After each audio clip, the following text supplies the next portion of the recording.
Hello guys, আমি কোনোদিন এইসব মানে কোনো এক্সপিরিয়েন্স নেই আমার এইসব ব্লগ বানানোর বা কোনো কিছু। শুধু রিলস করি আর প্রমোশনের ভিডিও করি, এর থেকে বেশি কিছু পারি না আর করিও না। তো যাক, প্রথমবার ভাবলাম যে একটু ছোট্ট থেকে বিহাইন্ড দ্য সিন দেখানো যাক। এই যে প্রমোশন করি, এই যে আমার হাতের লেখাটা ইগনোর করবে, হাতের লেখার এই অবস্থা না। তো আমার হাতের লেখা খুব সুন্দর ছিল। তো যাই হোক, মানে এরম যে আমি যেরমভাবে স্ক্রিপ্ট মুখস্থ করছি সেরমভাবে যদি পড়াশোনাটা করতাম তাহলে আজকে আমাকে আর এইসব বানাতে হতো না। এটাই আর কি। চলো তোমাদের কিছু কিছু বিহাইন্ড দ্য সিন দেখিয়ে দিই, মানে এইসব পড়ার সময় মুখের এক্সপ্রেশনগুলো কীরকম থাকে আর কি।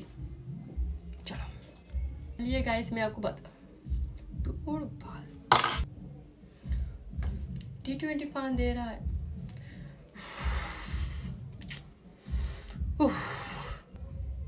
दोस्तों, आप T20 फन पर गेम खेलने के साथ साथ पैसा लौड़ा।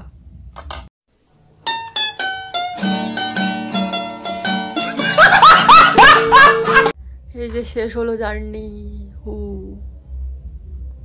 কি অবস্থা চোখ মুখের। এই যে রিং লাইট আমার।